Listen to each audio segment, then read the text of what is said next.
ধন, সম্পত্তি, এগুলো আসলে কি? এগুলো শুধু সেই মূল্য যার দ্বারা আমরা কোনো কিছু অর্জন করতে পারি। এবার এই ধনের দ্বারা এই সংসারে অনেক কিছু লাভ করা সম্ভব, কিন্তু সেই সব কিছুই শুধুমাত্র ভৌতিক বস্তুই হবে, ভৌতিক সামগ্রী, ভৌতিক সুবিধা। অর্থাৎ আপনার কাছে যতই ধন থাকুক, তা আপনাকে শান্তির ঘুম এনে দিতে পারবে না, আপনাকে জীবনের বাস্তব সুখের অনুভূতি লাভ করাতে পারবে না, কারণ এগুলো ভৌতিক ধন। এই ভৌতিক বস্তুই অর্জন করাতে সক্ষম। বাস্তবিক ধন কি? যদি এই প্রশ্ন আপনার মনে আসে, তাহলে তার উত্তর আমি আপনাকে দেব একটা উদাহরণের মাধ্যমে। কখনো আপনি শুনে থাকবেন যে একজন পিতা আজীবন অনিষ্ট করেন, অনর্থ করেন, খারাপ কাজ করেন শুধু ধন অর্জনের জন্য। তিনি ভাবেন যে আমি ধন অর্জন করব আর নিজের সন্তানকে একটা উজ্জ্বল ভবিষ্যৎ প্রদান করব, একটা সুখ স্বাচ্ছন্দ্যময় জীবন দান করব। এবার সন্তান যখন জন্ম লাভ করে, তখন সে ভাগ্যের জোরে সেই ধন ভোগ করে।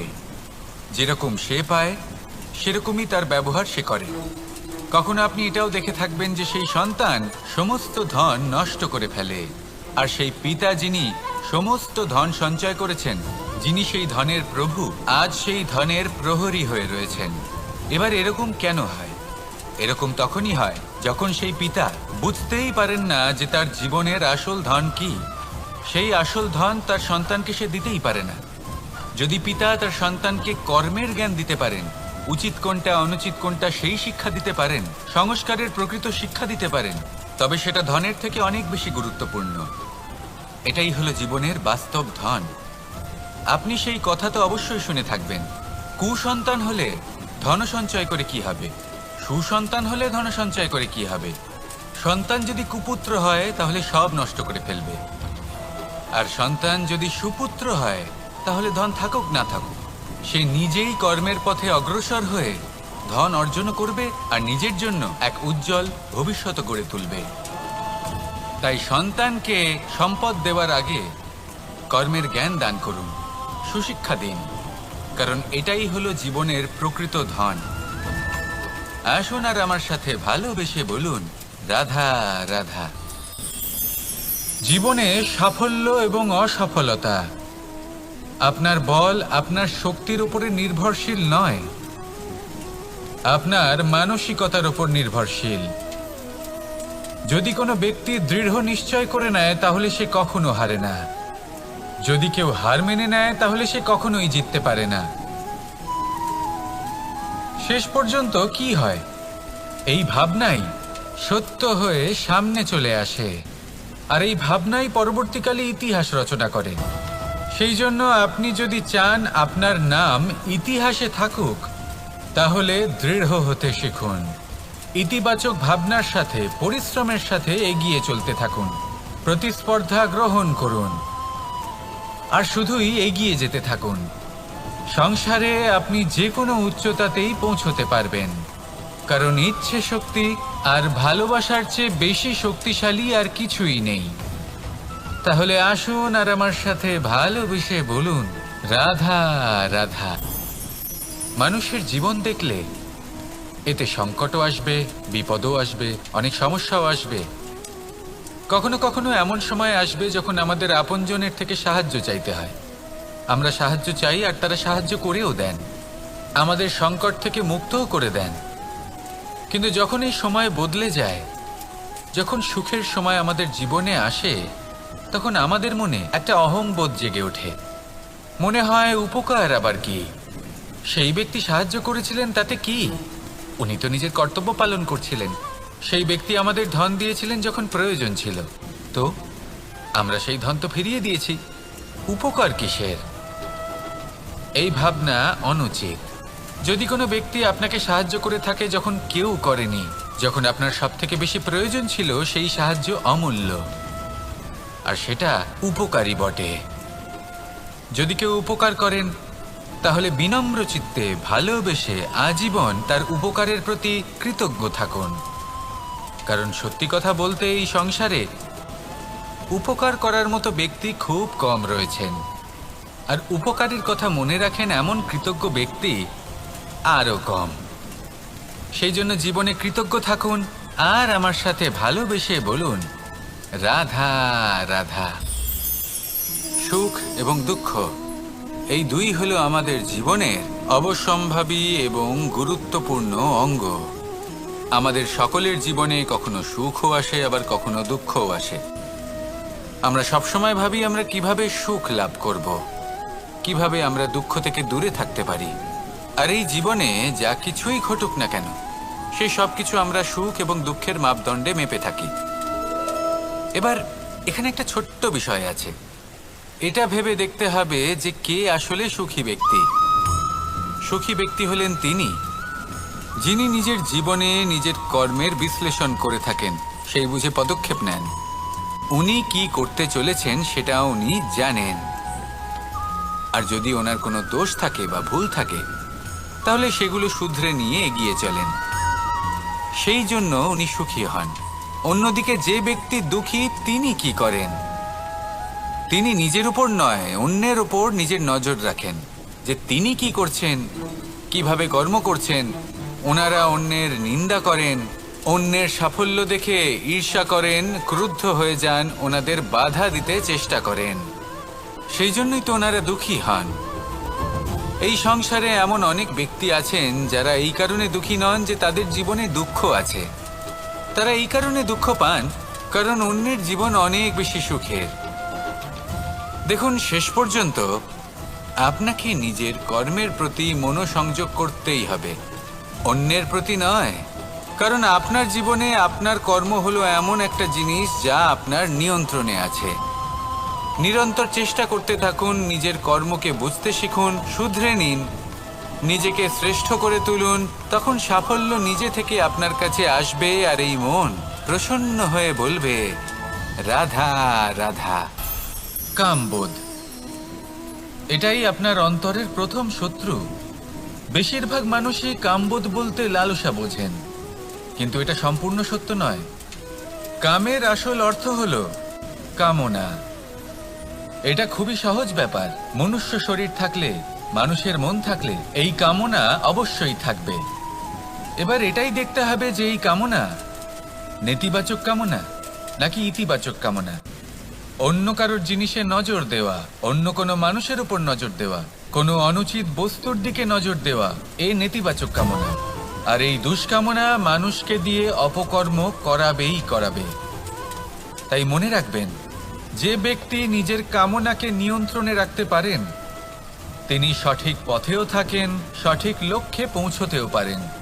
যিনি কামনা নিয়ন্ত্রণে রাখতে পারেন না, তিনি তার পথও হারিয়ে ফেলেন এবং লক্ষ্যচ্যুতও হন। তাই মনে রাখবেন, নিজের কামনাগুলিকে নিয়ন্ত্রণে রাখুন। কাম নামক এই শত্রুর ওপর বিজয় লাভ করুন। আর আমার সাথে ভালোবেসে বলুন, রাধা রাধা। প্রত্যেকটা মানুষ আলাদা হয় আর অত্যন্ত বিশেষও হয়। প্রত্যেক মানুষ ভিন্ন ভিন্ন পরিবেশে পালিত হয়, বড় হয়। প্রত্যেকের নিজস্ব চিন্তা ভাবনা থাকে, নিজস্ব বিচারধারা থাকে। যখন অনেক ভিন্ন বিচারধারা একত্রিত হয়ে যায়, তখন শুরু হয় বিবাদ। এবার এই বিবাদের সময় আপনি দেখবেন, দুই ব্যক্তি যাদের মধ্যে এই বিবাদ হচ্ছে, সবসময় এটা প্রমাণ করতে চান যে তার সামনের ব্যক্তি এবং তার ভাবনা, তার বিচারধারা বা তার বক্তব্য হলো অনুচিত। এবার এটাই যদি প্রেমপূর্বক রূপে আপনি ভেবে দেখতে চেষ্টা করেন যে সামনের ব্যক্তিটির বক্তব্য, তার মানসিকতা আসলে কি, তাতে উচিত ঠিক কি, সেটা আমরা বুঝতে পারি। একদিকে হলো এই বিবাদ, যা আপনাকে সামনের ব্যক্তিটিকে অনুচিত প্রমাণ করতে বাধ্য করে। আর অন্যদিকে হলো প্রেম, যা সামনের ব্যক্তিটির যুক্তি বুঝতে সাহায্য করে, তাতে উচিত কি রয়েছে সেটা বুঝতে বাধ্য করে, তাকে মহান হয়ে ওঠার পথে অগ্রসর হতে বাধ্য করে। তাই এই বিবাদকে ত্যাগ করুন আর প্রেমকে আপন করে নিন, আর এই প্রেম ভাব নিয়ে বলুন, রাধা রাধা। সূর্যের প্রকাশ, অন্ধকারকে দূর করে দেওয়া সেই মহানায়ক। এই সূর্যের প্রকাশ যখন পৃথিবীতে এসে পৌঁছয়, কি হয়? এই পৃথিবী জেগে ওঠে, প্রত্যেক প্রাণী জেগে ওঠে, মানুষ জেগে ওঠে, নিজের কর্ম করেন, জীবন যাপন করেন। এই ঘুমের মৃতপ্রায় স্থিতি কাটিয়ে উঠে জীবন যাপন করতে শেখেন। এটাই হলো প্রভাব সূর্যের প্রকাশের। এবার এই প্রকাশ যে সূর্যের থেকে পাই, তিনি কি করেন? তিনি নিজেকে জ্বালান আমাদের জীবন প্রদান করার জন্য। প্রত্যেকটা মুহূর্ত তিনি তাপ সহ্য করেন আমরা যাতে সেই প্রকাশ লাভ করি। এটাই হলো জীবনের সারমর্ম। যদি আপনিও এই সংসারে প্রকাশ ছড়িয়ে দিতে চান, তাহলে আপনাকেও তপ্ত হতে হবে, নিজে জ্বলতে হবে, সেই কর্ম করতে হবে যেটা কঠিন হতে পারে কিন্তু আসলে শ্রেষ্ঠ। তবেই এই সংসারের সেবা করতে পারবেন, সংসারকে পথ দেখাতে পারবেন। নিজের অন্তরের প্রকাশ জাগ্রত করুন, তবেই সেই সকল ব্যক্তি যারা পাপের অন্ধকারে নিমজ্জিত হয়ে আছেন তারা জাগ্রত হবেন। সেই সকল ব্যক্তিকে জাগিয়ে তুলুন, প্রেরিত করে তুলুন সুখী হওয়ার জন্য যারা সুখী হতে পারছেন না। সেই সকলকে প্রেরিত করুন সাফল্য লাভের যারা সফল হতে পারছেন না। নিজের অন্তরের সূর্যকে জাগ্রত করুন, চারিদিকে শুধু প্রকাশই প্রকাশ হবে, জীবনই জীবন থাকবে, আনন্দই আনন্দ থাকবে। আর এই মন বারবার প্রসন্ন চিত্তে বলে উঠবে, রাধা রাধা। ছোটবেলা থেকেই আমি গরু চড়িয়ে অভ্যস্ত, সেই জন্য সকলে আমাকে গোপাল নামে ডাকত। কিন্তু গোপাল হয়ে আমি একটা অমূল্য শিক্ষা লাভ করেছি। আমি দেখেছি যে গৌশালাতে অনেক বাছুরের মধ্যে একটি গাই তার নিজের বাছুরকে অবশ্যই চিনে ফেলে। যেখানে সমস্ত বাছুর একই রকম দেখতে এবং প্রত্যেকের স্বরও সমান, তারপরেও সকল বাছুরের মধ্যে নিজের বাছুরকে ঠিক চিনতে পেরে যায় এবং তার সাথেই থাকে। ঠিক এইরকমই কিছুটা হয় আমাদের কর্ম এবং তার কর্মফল। আপনি সবার মাঝে থেকেও কোনো কর্ম যদি করেন, সেই কর্মফল সবার মধ্যে আপনাকে চিনে ফেলবে এবং আপনার সাথেই থাকবে। তাই যখনই কর্ম করবেন ভেবে চিন্তে করবেন। কোনো কর্ম করার আগে একবার ভেবে দেখুন, তাহলে জীবনে বারংবার অনুতপ্ত হতে হবে না। কারণ বিষয়টা কিছুটা এরকম যে এই সংসারে আপনি কাল, কর্মফল এবং সময়, এই তিনের হাত থেকে কখনো লুকোতে পারবেন না, কখনো পালাতেও পারবেন না। আসুন আমার সাথে ভালোবেসে বলুন, রাধা রাধা। আভূষণ, কার না ভালো লাগে এই আভূষণ? আমরা পরিশ্রম করি, ধন অর্জন করি আর আভূষণ কিনে থাকি, কখনো নিজের জন্য, কখনো বা তাদের জন্য যাকে আমরা ভালোবাসি, বা তাদের জন্য যাকে আমরা সম্মান করি। হয়তো সেই জন্যই সীতা চূড়ামণি ধারণ করেছিলেন এবং আমি সামন্তকমণি। কিন্তু এটাই কি সেই প্রকৃত আভূষণ যা আপনার মূল্য বৃদ্ধি করে? না। শ্রীরামের আভূষণ হলো ওনার নম্র ভদ্র ব্যবহার। মাতা সীতার আভূষণ হলো ওনার সততা, ওনার নিষ্ঠা, ওনার ত্যাগ। অর্জুনের আভূষণ ছিল ওনার একাগ্রতা। রাধার আভূষণ ওনার প্রেম। এই আভূষণ কোথাও নেই, আপনার মনে আছে। যদি আপনার মনে মিষ্টতা থাকে, তা শান্ত হয়, তাতে সততা থাকে, নিষ্ঠা থাকে এবং প্রেম থাকে, তাহলে আপনার অন্য আর কোনো আভূষণের কোনো প্রয়োজন নেই। আপনি যতই ভিড়ের মাঝে থাকুন, আপনার ঔজ্জ্বল্য চোখে পড়বে। আসুন আর আমার সাথে ভালোবেসে বলুন, রাধা রাধা। প্রেমের পরিভাষা আসলে কি? ভিন্ন ভিন্ন ধরনের ব্যক্তি, ভিন্ন ভিন্ন ধরনের প্রেমী, আলোচক বিভিন্ন ধরনের পরিভাষা প্রদান করেন এই প্রেম নিয়ে। কিন্তু প্রত্যেকের মনেই কখনো কখনো এই প্রশ্ন এসেছে, এই ভালোবাসা আসলে কি? নিজের প্রিয়তমকে জয় করাই কি প্রেম? চার হাত এক হয়ে যাবার নামই কি প্রেম? নিজের আবেগ ব্যক্ত করাই কি ভালোবাসা? না।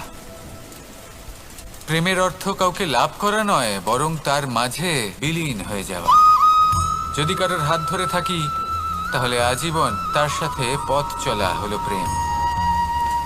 প্রেম শুধুমাত্র সেটা নয় যা প্রেমী আর প্রেমিকার কেশদামে মালা বেঁধে দেয়।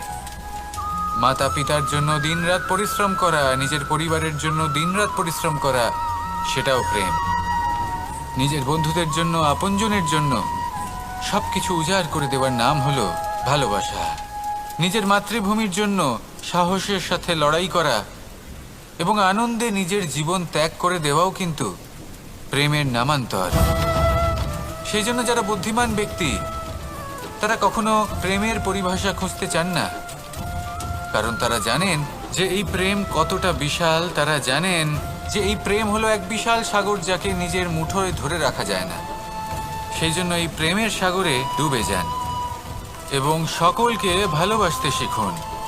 যদি সবাইকে ভালোবাসতে পারেন তাহলে তাদেরও কল্যাণ হবে যারা আপনাকে ভালোবাসে, তাদেরও কল্যাণ হবে যাদেরকে আপনি ভালোবাসেন, আর আপনারও কল্যাণ হবে। আর তখন এই মন ভালোবেসে বলবে, রাধা রাধা।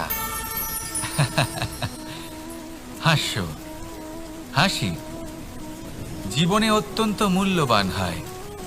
কথায় আছে যে হাসি এবং হাস্য আমাদের জীবনে ওষুধের মতো কাজ করে, আমাদের সুস্থ রাখে, আমাদের জীবনের অনুভূতিগুলিকে আরো সুন্দর করে তোলে। কিন্তু প্রত্যেক ওষুধের মতোই এর সাথেও এটাই হয়। প্রত্যেক ওষুধ সঠিক সময়ে, সঠিক মাত্রায়, সঠিকভাবে গ্রহণ করতে হয়। যদি এরকম না হয় তাহলে এই ঔষধও শরীরের ক্ষতি করে দিতে পারে। এবার আপনি ভাবতে পারেন হাসি থেকে কিভাবে ক্ষতি হতে পারে। আপনি যদি অন্য কারোর উপরে হাসেন তাহলে হয়তো তার মনে কষ্ট হতে পারে, তার অন্তরের মিত্র হয়তো শেষ হয়ে যেতে পারে, আর অন্তরের শত্রু জেগে উঠতে পারে।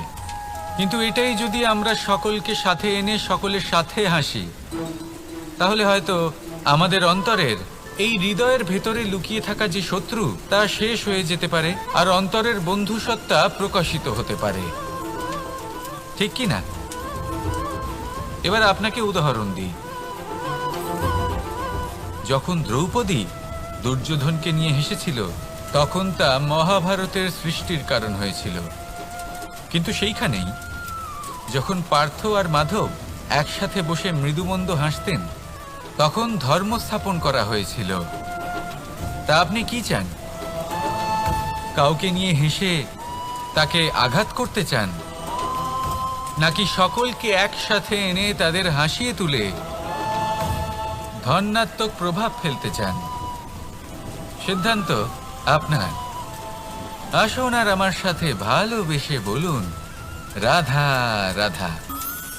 মাঝে মাঝে কিছু মুহূর্তের জন্য চোখ বন্ধ করে ধ্যানের বেদিতে বসে ধ্যান করতে চেষ্টা করুন, আর বোঝার চেষ্টা করুন যে আমরা সর্বপ্রথম কি দেখতে পাচ্ছি, কি অনুভব করছি। আপনি দেখতে পাবেন সবার আগে আপনার চোখের সামনে আপনার দুষ্কর্মগুলিকে, আপনার লুকিয়ে থাকা ক্রোধ, অন্তরের যন্ত্রণা, ভয়, নিরাশা, এই সব কিছুই সবার আগে দেখতে পাবেন আপনি। আর এই সব কিছুই আমাদের দুঃখের কারণ হয়ে ওঠে। এই সব কিছুর সারমর্ম কি? সারমর্ম শুধু একটাই, সেটা হলো এই যে আমাদের এই মন তা কিন্তু দুষ্কর্ম পছন্দই করে না। আমাদের এই মন একটা সুখময় জীবন যাপন করতে চায়, সৎকর্ম করতে চায়। তাই এটাই করুন, শুভ চিন্তা করুন, শুভ কর্ম করুন, ইতিবাচক মনোভাব নিয়ে জীবনে অগ্রসর হন। তারপর চোখ বন্ধ করে অন্তরে দেখতে থাকুন। দুঃখের আভাসই পাবেন না। এই মন প্রসন্নতা এবং প্রেমের দ্বারা পূর্ণ হবে এবং বারবার বলে উঠবে, রাধা রাধা। অগ্নি জীবনে খুব মহত্বপূর্ণ হয়। এই অগ্নি, এই অগ্নি উজ্জ্বলতা হয়ে আমাদের জীবিত রাখে। কিন্তু ভাবুন, যদি এই উজ্জ্বলতা ক্রোধের অগ্নি হয়ে দিকভ্রষ্ট হয় তাহলে কি হবে? একটা ছোট পাতা দিয়ে শুরু করে গোটা বনকে ছারখার করে দিতে পারে। ঠিক সেরকমই মানুষের ক্রোধের আগুনও অন্যদের তো ভস্ম করেই, কিন্তু তার পূর্বে স্বয়ং নিজেকেই ভস্ম করে দেয়। তাহলে কি করা যায়? কি করে নিয়ন্ত্রণ করা যায় তাকে? উত্তর হলো তাতে জল ঢেলে দিয়ে। জলের মতো বইতে দিনে কি, ঠিক সেইভাবে যেমন সূর্য নিজের অগ্নিকে তেজ বানিয়ে আপনার কাছে পৌঁছে দেয়। এটাই পার্থক্য সূর্যের অগ্নি আর ক্রোধের অগ্নির মধ্যে। সূর্যের অগ্নি বিচ্ছুরিত হয়ে প্রতিফলিত হয়ে আসে, আর সেই জন্যই তাকে তেজ বলা হয়। অন্যদিকে আমাদের ক্রোধের আগুনের কোনো সীমাই থাকে না। তাহলে নিজের অন্তরের শক্তিকে ক্রোধের আগুন বানিয়ে জ্বালাতে চান, নাকি উজ্জ্বলতা বানিয়ে বিস্তারিত করতে চান? সিদ্ধান্ত আপনার। রাধা রাধা। এই সংসার অনেকটাই বড়, আর আমরা তার কাছে অত্যন্ত নগণ্য। এই সংসারে এমন অনেক মানুষ পাওয়া যায় যারা বোঝান যে এই সংসারটা কতটা বড়, কতটা অদ্ভুত, কতটা সুন্দর। আর এই সংসার রচনা করে পরমেশ্বর কত মহান এক কাজ করেছেন। কিন্তু আপনি এই জীবনে মাত্র কয়েকজন মানুষকেই পাবেন যারা আপনাকে এটা বলবেন যে এই সংসারে আপনি কতটা গুরুত্বপূর্ণ, আপনি কতটা অদ্ভুত।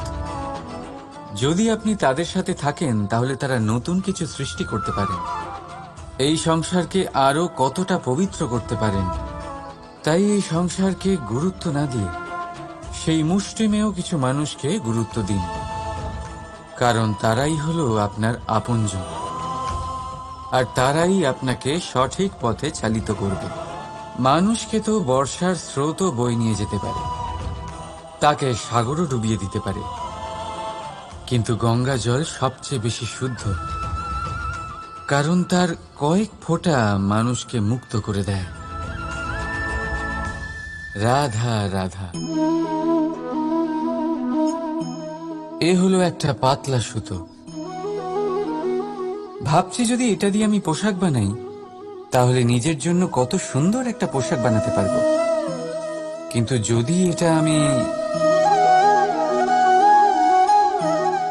চিন্তা করবেন না,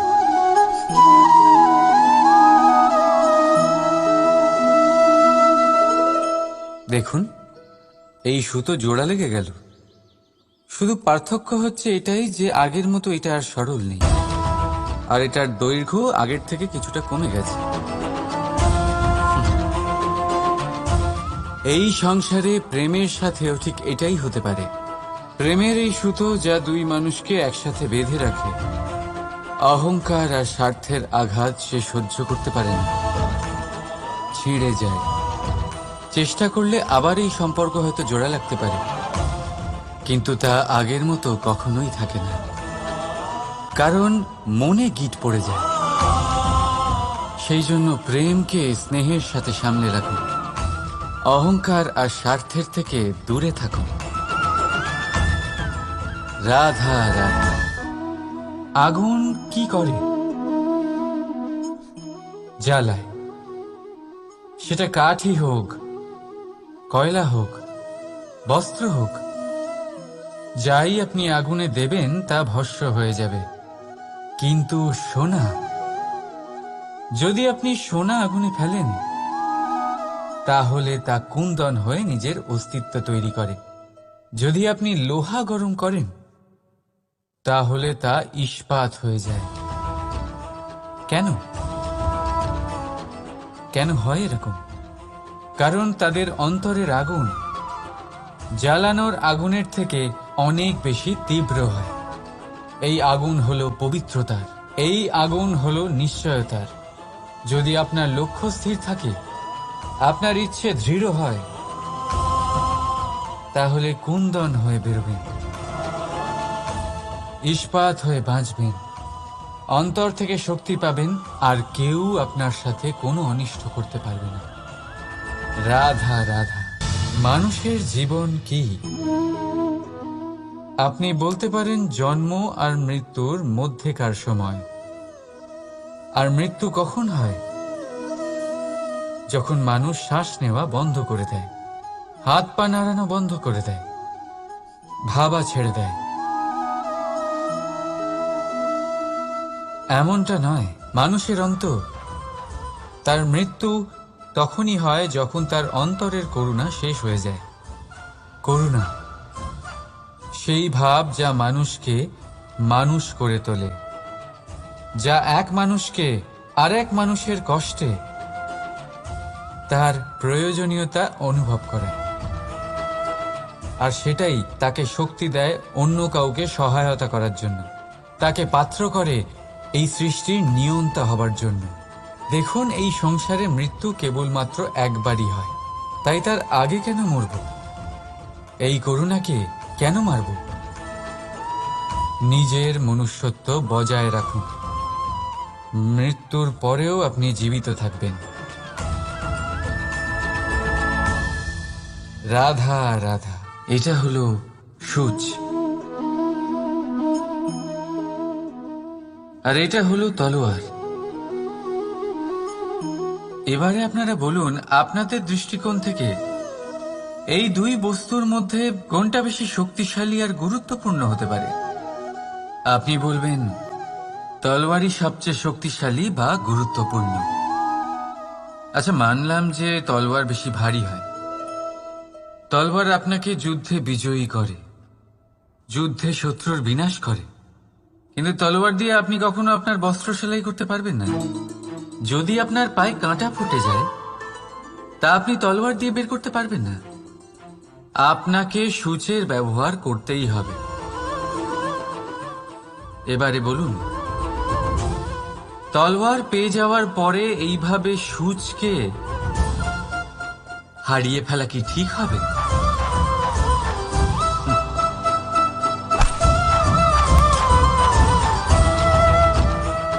ঠিক সেইভাবেই জীবনে সম্পন্ন বন্ধু পাওয়ার পরেও আপনার সেই বন্ধুদের হারাবেন না যারা কম সম্পন্ন, দরিদ্র। কারণ তারা আপনার সাথে তখন ছিলেন যখন আপনি কিছুই ছিলেন না, আর জীবনে দরকার পড়লে তারাই আপনার কাজে আসবে, সম্পন্ন বন্ধু নয়। তাই যাকে ভালোবেসেছেন তার সাথে বন্ধুত্ব পালন করুন। চিত্ত আনন্দে জেগে উঠবে। রাধা রাধা। এই সংসারে সবচেয়ে বড় পাপ কি হতে পারে? কেউ বলবেন অসত্য, কেউ বলবেন ছলনা, আবার কেউ বলবেন লালসা। না, সংসারে সবচেয়ে বড় পাপ হলো নারী জাতির অসম্মান, নারীর মান ভঙ্গ করা।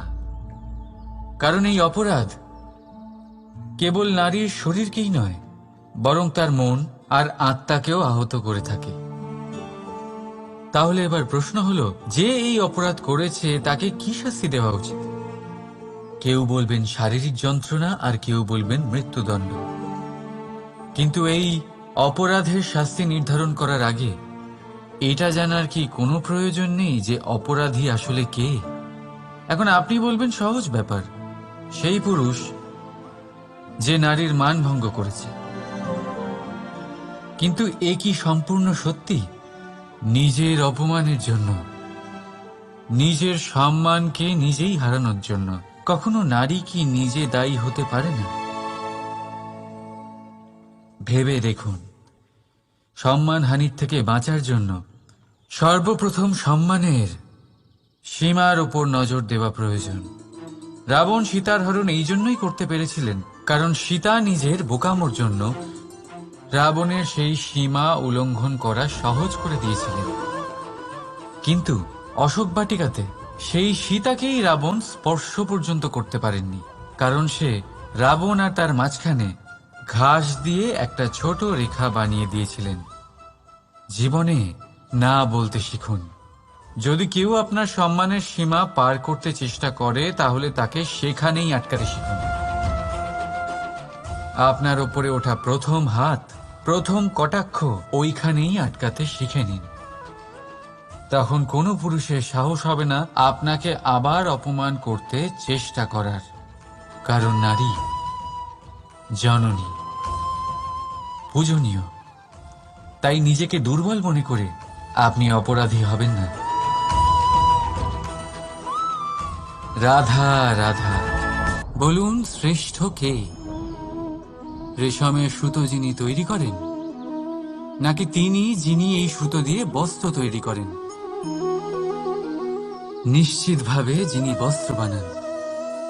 এবারে বলুন শ্রেষ্ঠ কে? নদী তটে মাটি ছড়িয়ে রেখে দেয় যে বান, নাকি সেই মাটি একত্রিত করে তাই দিয়ে যিনি মূর্তি বানান সেই মূর্তিকার? নিশ্চিতভাবেই মূর্তিকার। এবারে বলুন শ্রেষ্ঠ কে? দেবতা আর দানবের সেই দল যারা অমৃত পাওয়ার জন্য এই সংসারে হলাহল ছড়িয়ে দিয়েছে, নাকি মহাদেব যিনি এই হলাহল নিজে পান করে নিজের কণ্ঠে ধারণ করেন? নিশ্চিতভাবেই মহাদেব সর্বশ্রেষ্ঠ। ঠিক এইভাবেই সংসারে ছোট ছোট ব্যাপারকে যারা বড় করে দেখেন তারা শ্রেষ্ঠ হন না, কারণ ছোট ছোট খুঁটিনাটিকে দ্বন্দ্বে পরিণত করা অত্যন্ত সহজ। কিন্তু সর্বশ্রেষ্ঠ তিনিই হন যিনি নিজের বিচার বুদ্ধি দিয়ে বড় বড় যুদ্ধের অবসান ঘটান। রাধা রাধা। জীবনে যখন কোনো ব্যক্তি নিজের লক্ষ্য প্রাপ্তির জন্য নিরন্তর পরিশ্রম করতে থাকেন, চেষ্টা করতে থাকেন, তখন তিনি কষ্ট অনুভব করেন, কখনো শারীরিক কষ্ট, কখনো মানসিক কষ্ট। এবার উনি এটা ভাবতে থাকেন যে আমি কি উচিত করছি নাকি অনুচিত করছি, কারণ অন্যদিকে এমন একজন ব্যক্তিও আছেন যিনি একদমই পরিশ্রম চেষ্টা করছেন না। তিনি মদিরা পান করেন, বিলাসিতায় জীবন কাটান, অলস প্রকৃতির হয়ে ওঠেন, নিদ্রাতে বিলীন হয়ে থাকেন আর ভাবেন যে তিনি সুখ লাভ করছেন। কিন্তু এরকম কেন হয়? কারণ যখন আমরা সৎ পথে থাকি, উচিত পথে চলি, লক্ষ্য প্রাপ্ত করার জন্য চেষ্টা করতে থাকি, তখন আমাদের ভেতরে থাকা নেতিবাচক শক্তি এবং পাপ এই দেহকে ত্যাগ করে দেয়। আর এই অনুভূতিটাই আমাদের দুঃখের অনুভূতি দেয়, কষ্ট দেয়। এবার সেখানে যদি আমরা কুপথে চলি, অনুচিত পথে চলতে থাকি, তাহলে আমাদের ভেতরে থাকা পুণ্য এবং ধনাত্মক শক্তি আমাদের দেহ ত্যাগ করে দেয়। আর এই অনুভূতির কারণেই আমরা সুখ অনুভব করি। কিন্তু কখনো ভাববেন যে এই সুখ বেশি সময় পর্যন্ত থাকে না। সেই জন্য সবসময় মনে রাখবেন, যদি আপনি জানেন যে এটাই আপনার লক্ষ্য, এটাই উচিত পথ, শুভ পথ, তাতে নিরন্তরভাবে এগিয়ে যেতে চেষ্টা করতে থাকুন। এই কষ্ট আপনাকে সুখের পরাকাষ্ঠায় কখন পৌঁছে দেবে তা আপনি জানতেই পারবেন না। আসুন আমার সাথে ভালোবেসে বলুন রাধা রাধা।